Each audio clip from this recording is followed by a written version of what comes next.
As you know, I'm over here at Indian Motorcycles Bridgewater. A few of you may know I have issues with my motorcycle, my Darkhorse, Indian Roadmaster.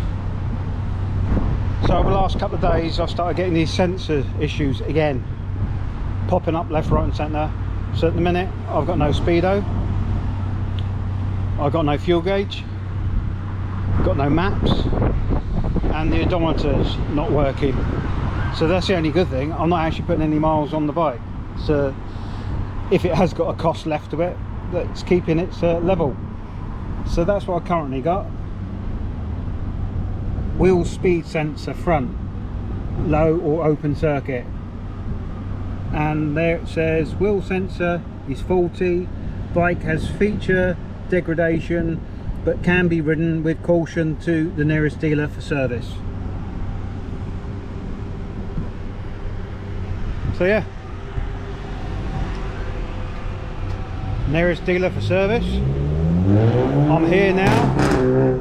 I rode it with caution, and because Indian have not got back to them, they can't effect a repair.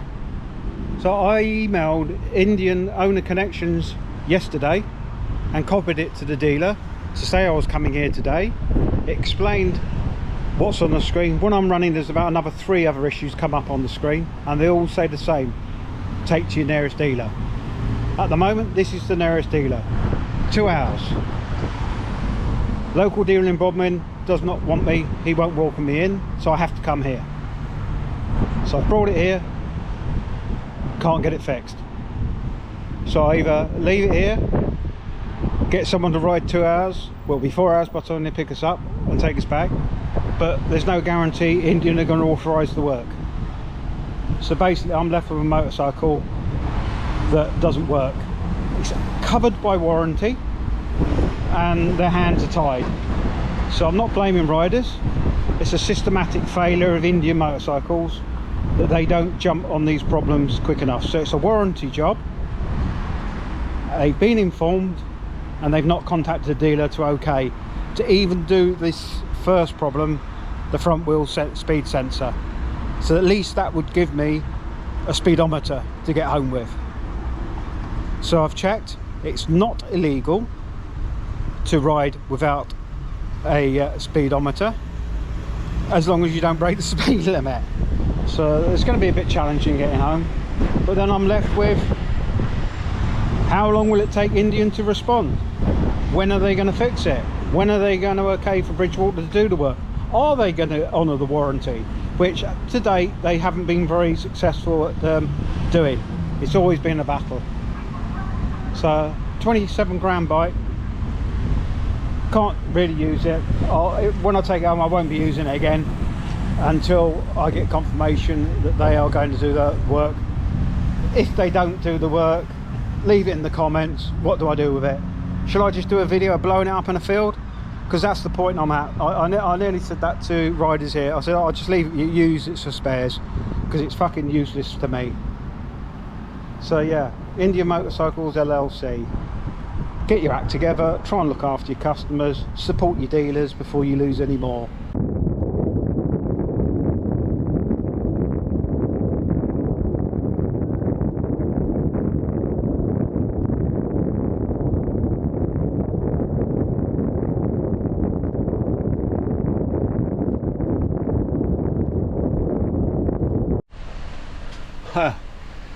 Well, due to Polaris not wanting to honour my warranty, I've now got to take the motorcycle over to a local independent garage that's been helping me. And yeah, don't know if you can see, it's not the best weather, but I've got the bike booked in, so again I'm gonna have to take it over there. I want to get this sorted, so hopefully they're going to test it with multimeters etc to see if it's got a good grounding or not. I suspect it hasn't, and then we will change the front sensor. So we've got one, only takes about 10 minutes to change it, and then we will see if the rear sensor needs changing as well. yeah, hopefully all goes well. But hopefully, I think this is a passing show. I'm going to give it 5-10 minutes before I leave. Well, literally 5 minutes later, and it's stopped raining now, so I'll take the opportunity to see how far I can get before it starts again.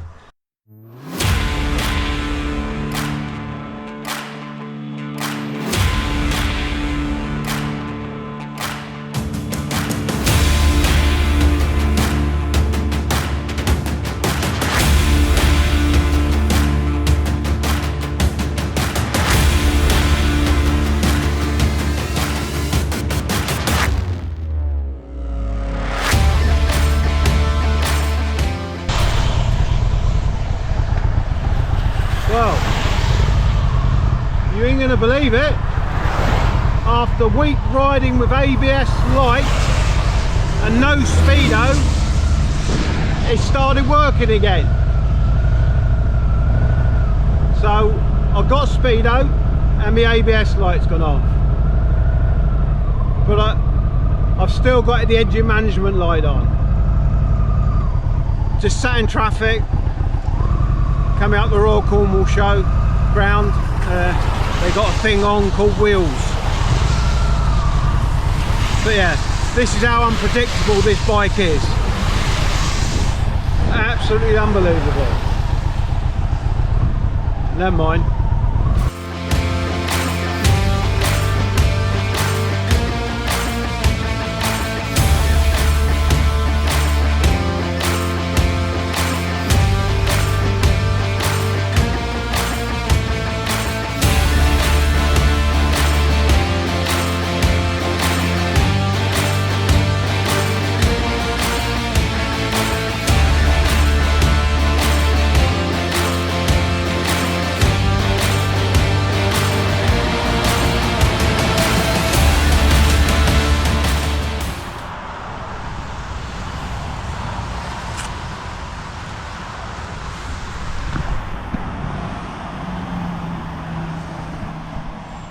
Oh, so I've gone up 75 miles, engine light's now gone off, ABS probably go off as I go along.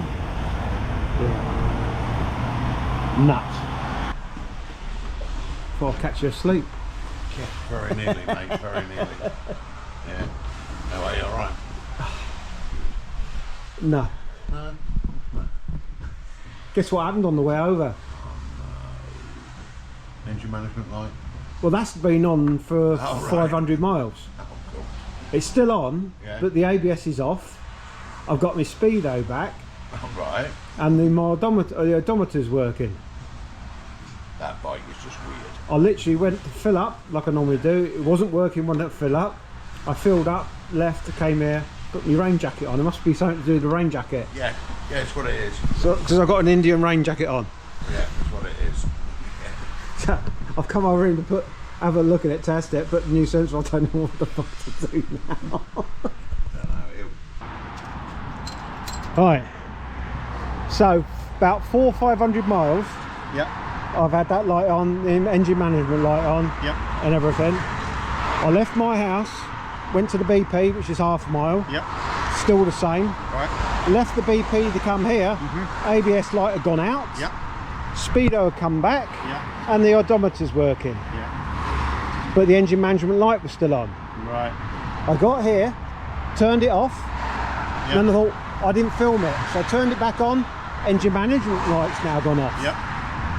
And there's no fault codes. No. No.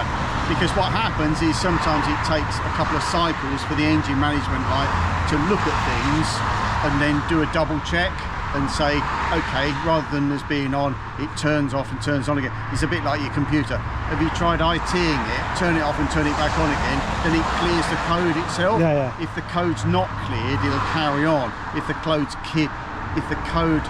or the error has cleared in a couple of cycles, the ECU will look at it and say, well, it must be fixed, it must be all right.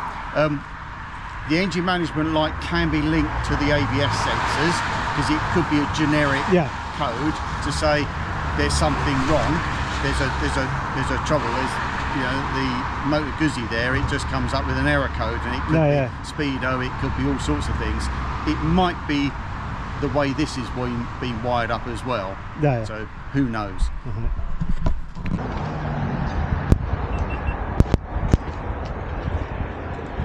Right, so signal that comes out of here is like that.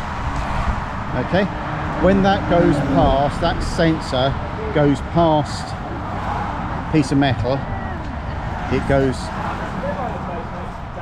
gives you an AC signal.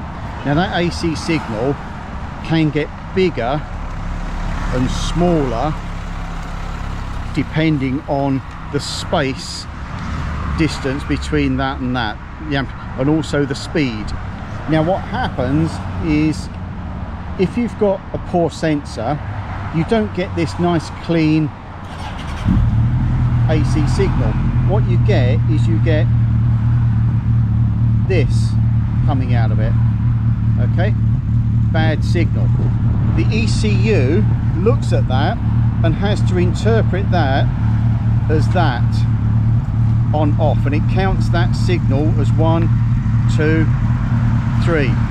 Now what you're getting is this. You're not getting a nice clean signal, so it doesn't switch the transistor or the input on nice and cleanly, so it might miss that one, it might miss that one. If that signal isn't nice and clean, this doesn't switch.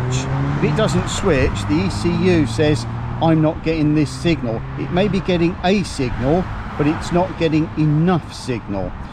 That could be down to the sensor tolerance, it could be down to this, it could be down to, which is why we have dirt on it. Now the problem is that the ECU looks at this, and if it sets its threshold there, it's so close to the limit. If it sets its threshold here, it goes past that and switches between there and there. If it sets its threshold limit there, it might never reach that, so it doesn't switch, so it just hangs there and then says, I've got an error. It won't reach that signal. Now this is an inductive sensor. You get what's called a Hall effect sensor that gives you this output. Hall effect sensors have 3 wires. Inductive sensors have 2, and they just use a magnet inside here, and it changes the reluctance and it gives you a signal. It depends on the software and the ECU of how they've set that, and the chances are they've set that so close to the limit, any errors in the plug, the wire, the manufacturing of this, it's so sensitive that it just won't switch at all. So with this one, because I've had multiple sensors go, there's a chance that the programming of this is the tolerance is so small. That's right. Yes. So that could be the issue. If that has to reach a signal of say 500, and the signal coming out of here is 495, it never reaches it. It's only a tiny amount. But if the signal that's required here is 200 to switch it, it will always switch. It doesn't matter how much dirt you've got on it, how much signal you've got in it, but you set the level down here, and it's only the way they interpret this signal through a diode and a signal input, of how they convert the AC signal to a digital signal, and it counts the pulses. But this changes in amplitude depending on your speed as well. So that the signals that the front and back sensor send back to the ECU also controls the amount of fuel that's put into the engine and everything else. So if you've got poor fuel consumption as well, that could be down to these signals being too, because I've got poor fuel consumption as well. I always have done with this one. It's never been that brilliant. No, because we run it along other Roadmasters, and I'm always using, even when I'm on my own, not too up, it's always been bad on fuel. Bad on fuel, yes. All right. But that's how it works, and that's how they sometimes don't work. So I was just going to quickly show this blue one here. So it's behind the headlight. You just pop the headlight out. The rim's quite easy to hook out. Then it's 4 bolts on the headlight, and then you've got 1 bolt holds it on to the actual ring down the bottom, and then I think 2 or 3 cable ties. Might be actually 4 or 5. And then that changes it.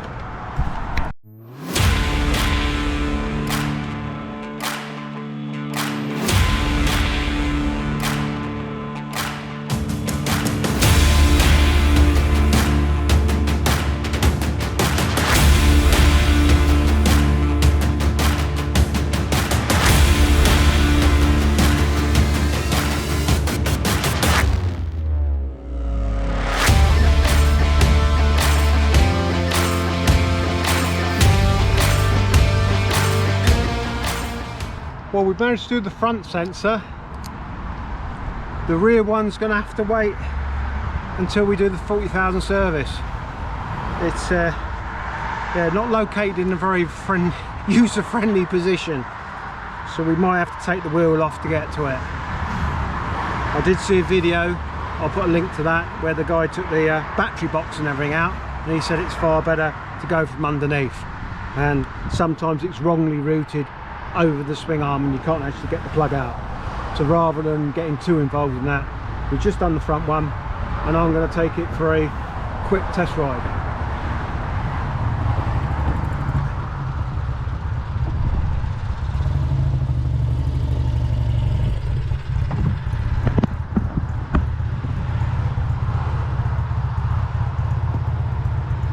Then when I come back, we'll plug it in and see what codes we got.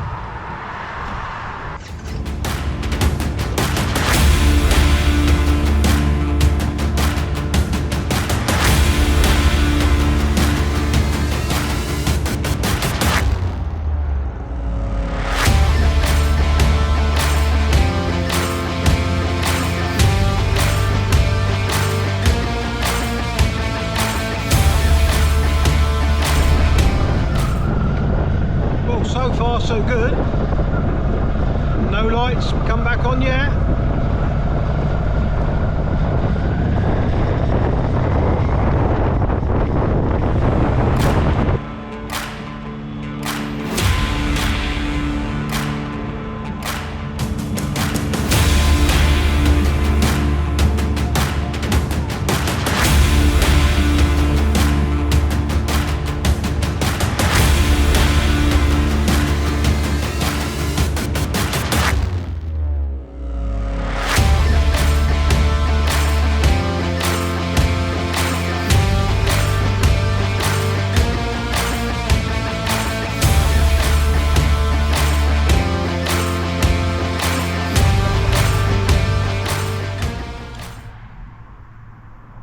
Yeah, 2.6 million.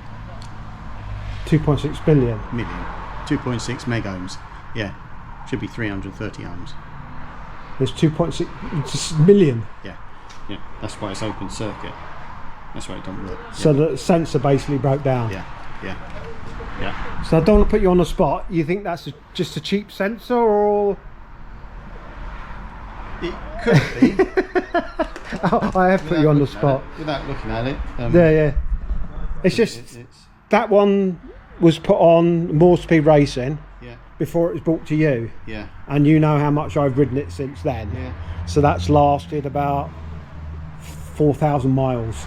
Yeah, but if they're not cheap sensors, they're very expensive sensors, aren't they? Because they are from, you know. Oh, they were £210 if you buy them off Indian. Yeah, yeah, yeah. The one that you've got on there is 35 quid. 35 quid. Yeah, yeah. It's basically just a resistor. Yeah, just a coil in there with a magnet. Yeah. Right? But it's open circuit.